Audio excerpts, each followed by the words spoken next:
Oke.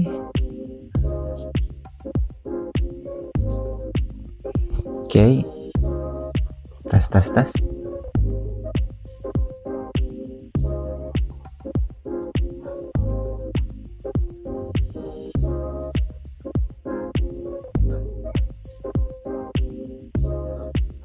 Oke.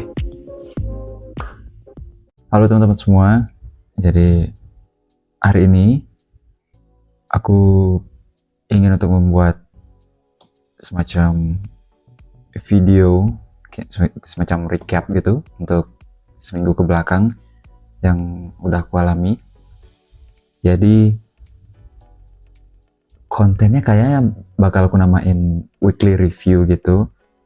Jadi dari hari Senin sampai hari Minggu itu apa aja yang udah terjadi gitu, apa saja yang sudah aku lewati, apa saja yang sudah kita alami, lalu apa aja pelajaran-pelajaran yang bisa diambil gitu.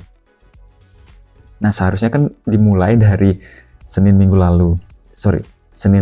kemarin, Senin minggu ini sampai hari Minggu besok. By the way ini tanggal 25 Oktober 2025, jadi harusnya kan seminggu sampai besok.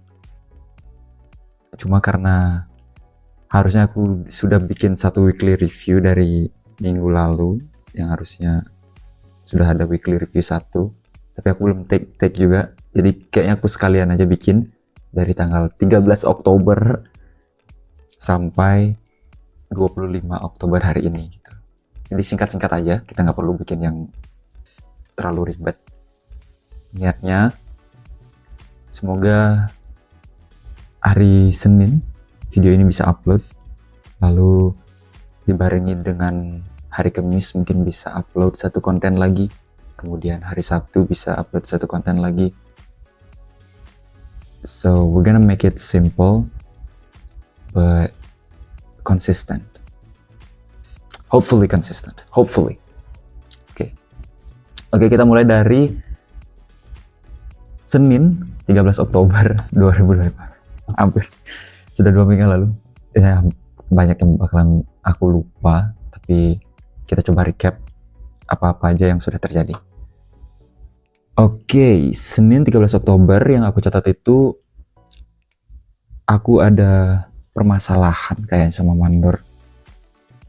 Ya, jadi aku ada permasalahan sama mandor tentang sebuah kontrak gitu, tentang bagaimana sih kita menghitung biaya dari suatu struktur menggunakan meter persegi luas bangunan gitu. Nah, sedangkan aku menangkap dari kontrak itu adalah luas bangunan. Jadi yang aku hitung adalah luas bangunan di bawahnya saja gitu. Kalau misalnya di lantai 1 atap, kalau misalnya dia enggak, ya aku nggak menghitung itu gitu. Mungkin teman-teman ada ada cerita gitu, kalau bisa di-share gimana kalian menghitung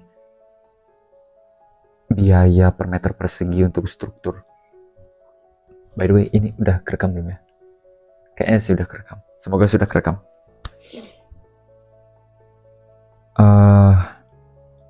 Kemudian mandor dia menghitung malah dari pondasinya gitu. Jadi misalnya satu lantai bangunan dia ada pondasi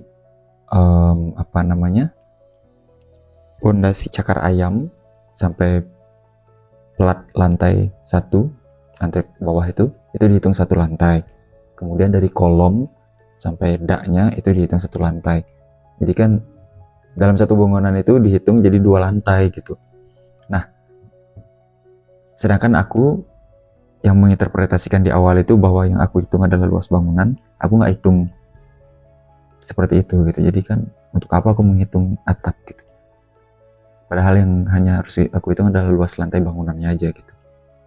Mungkin teman-teman ada cerita, jadi let me know. Oh ya, jadi di sini pelajaran penting banget untuk membuat secara jelas di kontrak tertulis seperti apa gitu, SPK-nya seperti apa, yang dimaksud luas lantai bangunan itu seperti apa, jadi tidak ada misinterpretasi gitu di kemudian hari. Jadi cukup PR sih sebenarnya. Jadi semoga kedepannya aku bisa lebih berhati-hati lagi, lebih detail lagi tentang kontrak, jadi tidak ada hal-hal seperti ini lagi. Lalu aku ingat itu sorenya ada mendung gitu ya, ada mendung, cukup gelap awannya, cukup gelap, mungkin nanti ada di video. Itu cukup gelap, aku mau pulang, jadi proyekku kan ada di Kerampitan gitu, dekat pesisir pantai. Lalu aku akan pulang gitu ke daerah dekat Jatiluwih. Kebetulan rumahku di sini, jadi kurang lebih sejam. Kalau itu dilihat ada awan besar kayak menyelimuti gitu, menutupi gunung, abu-abu gelap gitu, terasa menyeramkan, tapi harus dilawan gitu. Rasanya kayak sebuah permasalahan datang tiba-tiba gitu kan. Kita sudah tahu akan ada masalah gitu, bagaikan awan hitamnya itu, tapi kita ya sebagai manusia ya harus dilawan gitu. Maksudnya permasalahannya harus dihadapi, jangan lari dari awan hitam itu. Lalu jalanlah aku pulang gitu ya. Anyway, itu nih anjingku. Di awan hitam itu ya kita jalan kan, kita pulang, kita jalan menelusuri awan hitam itu, tapi dalam perjalanannya walaupun terlihat menyeramkan, padahal sejatinya nggak terjadi apapun. Jadi segala ketakutan yang sudah terjadi di dalam otak itu hanyalah ketakutan yang memang ada di dalam otak aja. Jadi nggak benar-benar terjadi gitu. Kita terlalu membayangkan terlalu keras bahwa akan terjadi masalah gitu. I overthink too much sometimes and it feels quite disturbing for me. Kadang-kadang mengganggu juga overthinking itu. Anyway, kita lanjut.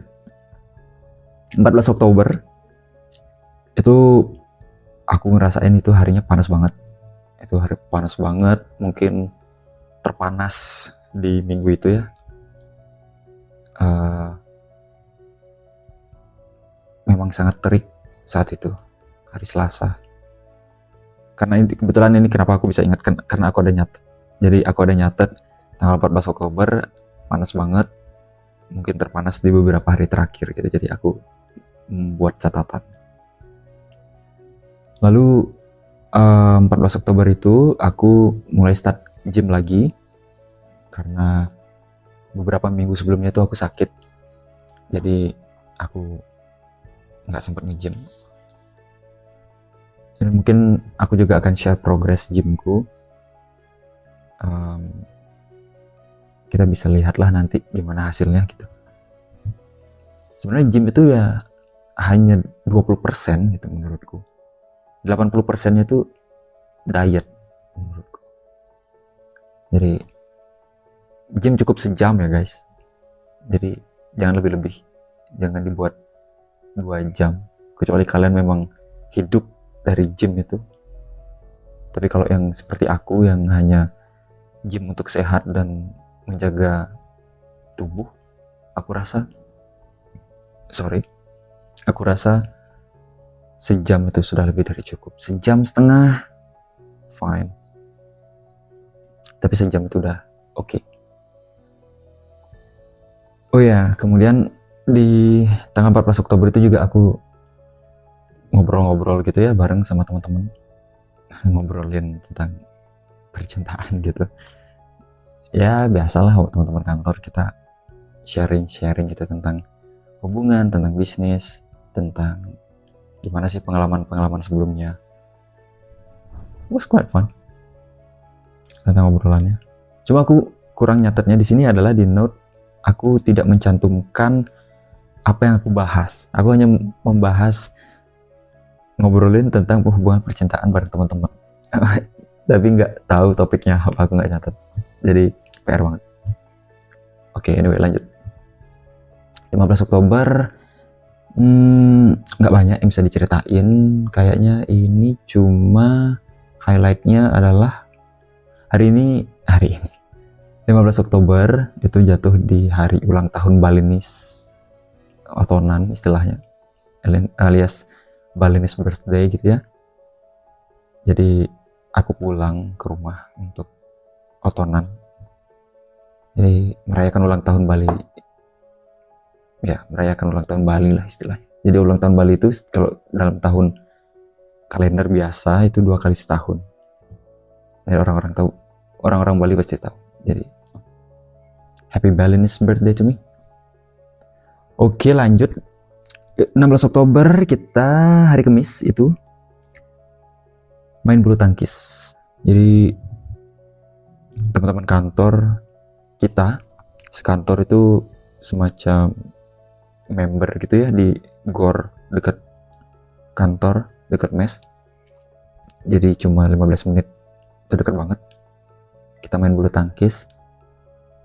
Ya lumayan untuk mengisi waktu kosong gitu ya, waktu bareng. Lumayan buat menjaga keakraban gitu. Jadi sekalian olahraga juga. Terus 17 Oktober itu hari Jumat, itu director kita Jack datang ke kantor bareng saudara-saudaranya. Terus abis itu kayaknya nggak ada meeting sih waktu itu ya. Dan tim arsitek juga datang waktu itu, cuma aku nggak ada rekam sepertinya. Dan ini juga jadi notes penting untukku bahwa everything has to be documented. Semoga kedepannya lebih konsisten untuk ngerekam. Kayaknya aku harus membersihin beberapa memori dah, beberapa foto video yang gak kepake itu akan aku delete. Oh iya, di tanggal 17 Oktober ini juga aku ke bank, karena sebelumnya 2 minggu sebelumnya itu aku kehilangan dompet, which is really sad. Dan aku baru tahu kalau misalnya kita bikin kartu ATM itu harus pakai KTP fisik. Jadi kenapa KTP fisikku belum jadi? Itu karena sedang proses domisili, pindah domisili. Jadi aku ada pindah domisili gitu, terus kebetulan dompetku hilang dan kebetulan harus pakai ATM fisik. Jadi ya udahlah, sedang proses. Jadi sekarang aku adalah warga negara tanpa KTP. Anyway, lanjut. Lalu, oh iya ini.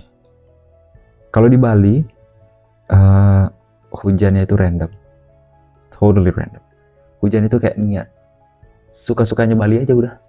Nggak tahu kapan hujan, panas, terus tiba-tiba hujan gitu. Kayak, iya udahlah.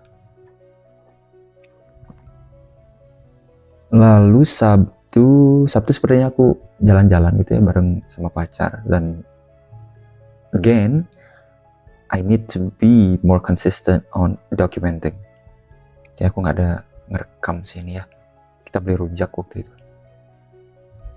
Terus hari Minggu aku sepertinya aku ke kantor kerja biasa. Oh ya, aku kerjanya 1 hari off dalam seminggu, which is really sad karena teman-teman kantor head office mereka Sabtu Minggu itu libur.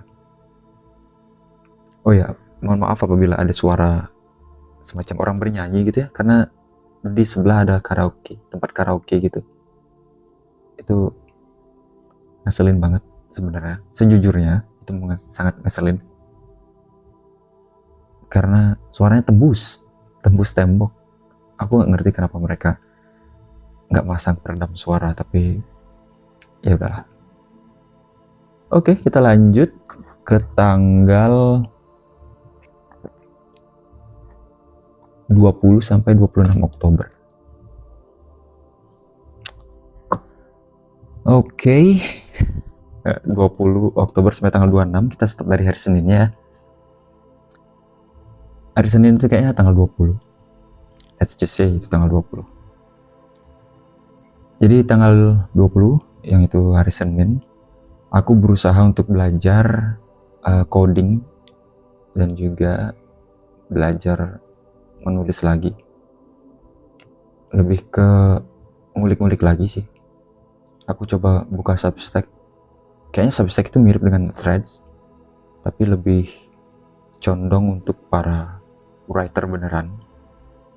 Kayak dia itu gabungan antara Threads dengan Medium. Jadilah Substack. Kita dapat newsletternya, kita dapat tempat untuk notes istilahnya di sana, sambil kayak X juga, kayak Twitter. Ada itu apa namanya? Untuk teks singkat, post untuk teks singkat, kemudian ada long post untuk teks-teks panjang berupa artikel gitu atau esai atau apapun itu yang long text, mirip seperti Medium. Kemudian kita bisa subscribe untuk mendapatkan newsletter dari kreator-kreator di sana gitu, dan di sana newsletternya itu paid subscriber gitu. Jadi semakin banyak orang yang subscribe, semakin banyak juga penghasilannya gitu. Oke, lanjut lagi kita ke hari Selasa ya. Hari Selasa ini kayaknya ini hari tanggal 21 karena aku cuma nyatet Senin, Selasa, Rabu aja.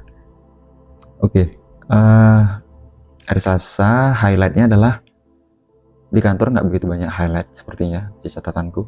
Aku sorenya itu latihan leg day sama belajar coding lagi.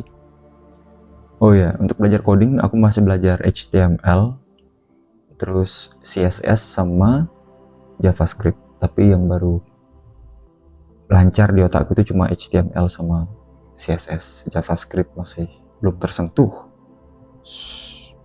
Masih PR. Kita latihan leg day. Waktu itu aku leg day, awalnya aku mau start ambil leg extension supaya warming up gitu, tapi ternyata ada orang ya di sana, jadi aku pindahlah langsung ke squat gitu.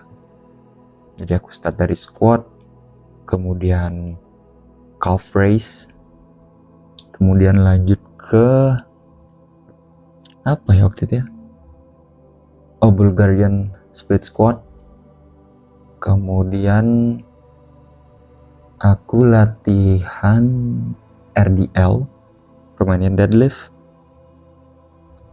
ya. Itu untuk di satu squat itu aku latihan 4 gitu, squat, calf raise, RDL sama BSS, Bulgarian split squat. Kemudian baru dilanjut ke leg extension. Jadi di leg extension ini latihan paha sama latihan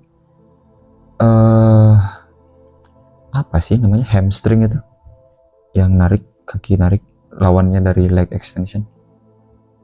Untuk latihan hamstring itu benar-benar aku push sampai failure gitu, lalu besoknya aku gak bisa bangun. Sakit banget, bokong sakit, paha belakang sakit, betis sakit, lengkap sudah. Anyway, lanjut. Hari Rabu kita masih dengan belajar coding. Kita masih ngulik-ngulik coding, masih belajar. Kayaknya itu di hari Rabu kemarin aku baru buka materi CSS. Terus oh ya, di sini highlightnya aku latihan gym pagi, tapi aku ambil uppernya seperti back. Aku selalu start dari back, kemudian aku start ke chest, lalu aku akhiri dengan bahu, shoulder. Aku nggak tahu ini efektif atau enggak, tapi cukup membuatku bergerak lah. Aku latihan 3-4 kali seminggu. Jadi upper, lower, kemudian upper lagi. Jadi setiap minggu ada selalu ada satu latihan lower. Lalu aku hari Rabu itu disuruh pulang ya, karena ada menjenuhkan gitu. Menjenuhkan itu melayat. Menjenuhkan itu melayat ke rumah duka, tapi biasanya di malam hari. Malam hari itu istilahnya menggebagan. Kalau di siang hari melayat itu bahasanya adalah menjenuhkan. Kalau menggebagan itu semacam kita menginap di rumah yang berduka. Mungkin esensinya itu adalah kita menemani mereka yang berduka agar melupakan kedukaannya itu gitu, melupakan kesedihan akibat ditinggalkan orang yang mereka sayang. Jadi mungkin itu ya esensi begebagan. Kayaknya because I'm really bad at this. Kemudian di sana kurang lebih sejam setengah mungkin melihat banyak orang yang main ceki. Sepertinya main ceki ini harus dilatih sebagai salah satu life skillku untuk bersosialisasi di kampung. Karena kadang aku nggak relate gitu dengan orang-orang di sini. Gitu. Itu kayak suara baterai HP. Sudah 20%. Oke, kita percepat. Lalu hari Kamisnya itu Kamis kemarin, 2 hari yang lalu aku main badminton lagi. Kemarin itu aku main bareng ada Bang David namanya, kemudian kita match gitu bareng sama PM dan juga teman-teman. Kemudian hari Jumat lagi itu ada Jack datang ke kantor, tapi kali ini dia datang tanpa aba-aba gitu. Jadi semacam inspection mungkin ya, semacam sidak gitu. Tapi sebenarnya dia hanya datang untuk bikin konten. Jadi kemarin itu jam 9:30 ada satu tim marketing itu datang, namanya Carmen. Carmen datang, kemudian dia bilang, oh yeah, Jack also wanted to coming here. He's wanting to making some content gitu. Kemudian datang lagi satu temannya, Caroline juga. Jadi Carmen datang, kemudian Jake, kemudian Caroline. Lalu di sana ya namanya Jake ya, dia seorang director gitu. Mungkin satu hal yang aku notice, yang aku pelajari di hari itu adalah always be prepared on any day, walaupun hari-hari itu hanya hari biasa yang kamu rasakan kayak hari-hari pada umumnya. Waktu kemarin itu mata masih ngantuk, kebetulan mata masih ngantuk, belum ngopi. Sarapan sih udah ya, sarapan udah, syukurnya. Terus masih ngecek apa yang harus aku kerjakan hari ini. Tiba-tiba Carmen datang. Dan syukurnya ada satu hal yang aku syukuri adalah aku menggunakan kemeja kemarin. Jadi bayangkan kalau aku tidak menggunakan kemeja gitu, betapa tidak profesionalnya aku kelihatan di depan teman-teman kantor gitu. Maksudnya teman-teman tim marketing dan juga Jack. Niatnya kan ingin berpenampilan oke gitu. Kemudian aku menemani Caroline untuk jalan-jalan di sekitaran site karena dia ambil beberapa konten gitu. Dia take beberapa video dan juga beberapa foto, dan termasuk take videoku. Syukurnya bahasa Inggrisku bisa dikatakan oke lah, cukup. Bukan oke banget, tapi cukup untuk menjelaskan hal-hal yang terjadi di site gitu. Apalagi ya pelajaran kemarin? Sebenarnya itu sih, always be prepared. Rasanya kita nggak akan tahu kapan kesempatan itu akan datang. Jadi kalau kita selalu bisa bersiap, kita selalu bisa bersiaga gitu, kita selalu bisa menangkap kesempatan yang akan datang. Jadi stay sharp guys, selalu bertajam pedangmu walaupun tidak ada perang, karena kita nggak tahu kapan perang itu akan datang. Oke, lanjut ke hari ini. Dimana baru tadi pagi itu aku bermalas-malasan sebenarnya. Aku kayaknya bangun jam setengah 8, tapi aku main HP sampai jam setengah 9. Kebetulan aku begadang sehari sebelumnya, kurang lebih jam setengah 1 aku tidur. Jadi bangun agak siang, set, aku siap-siap ke kebun sekitar jam setengah 10, jam 10 kayaknya. Kemudian di kebun aku diminta untuk manen jahe merah. Jadi kebetulan ada kebun gitu ya, kebun tentunya punya Aji, itu punya ayah. Jadi punya, mungkin yang nggak tahu kata Aji itu adalah ayah atau bapak dalam bahasa Bali. Jadi hari ini aku panen jahe merah. Nggak banyak sih, tapi lumayan bikin sakit pinggang.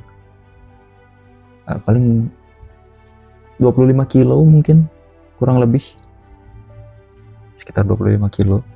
Nggak banyak karena masa panennya sudah telat ya, jadi banyak ya rimpang-rimpangnya itu udah hancur,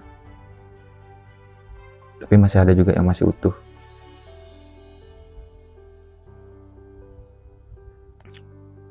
Apalagi ya, hari ini tidak banyak sih. Sorenya aku langsung belajar coding lagi. Aku coba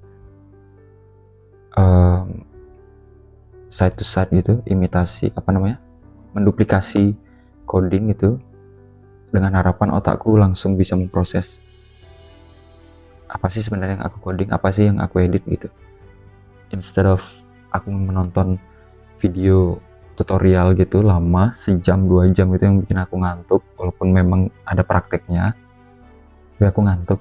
Jadi lebih baik aku langsung coba terjun bikin semua. Jadi kalau misalnya ada pertanyaan, langsung gue search, gue cari itu maknanya apa, fungsinya apa, dan peruntukannya untuk apa gitu. I'm so sorry, karena aku sambil ngopi jadi mungkin gas di perut agak banyak. Sebenarnya sudah itu aja sih untuk hari ini. Rekap dari tanggal 13 sampai 26 Oktober, 13 hari. Akhirnya aku bisa take, guys. Semoga kedepannya weekly review ini bisa berjalan dengan lebih konsisten. Semoga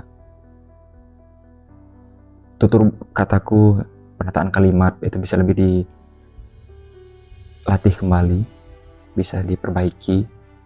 Semoga kedepannya bisa memberikan konten yang lebih baik. Jadi aku rekam sekarang ini pakai HP kebetulan. Jadi we're going to improve. Bisa.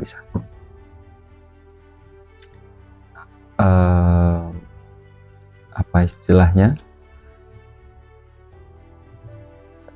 Anyway, ada sebuah quotes gitu, sering dikatakan oleh ownerku yang dulu, owner kontraktor. Afirmasi positif, God kata itu. Afirmasi positif, selalu berafirmasi positif. Kayaknya udah sih itu aja. Mungkin aku recap sedikit ya, highlight yang bisa dipelajari dari 13 hari kemarin. Pertama, selalu perjelas kontrak, apapun itu, perjelas kontrak. Jadi tidak ada misinterpretasi. Kedua, jangan takut jika melihat permasalahan. Just face it, just go through it. Kita yakin kita bisa menyelesaikan. Kemudian yang terakhir adalah be prepare, selalu dalam keadaan siap gitu ya. Always stay sharp, karena kita nggak tahu kapan perang akan datang. Kayaknya itu 3 poin penting minggu ini yang semoga bisa jadi pelajaran juga untuk teman-teman semua. Semoga kalian suka dan happy gitu, enjoying this video gitu. It's really raw video. I don't know if I'm gonna edit it much. Thank you for watching. Stay sharp.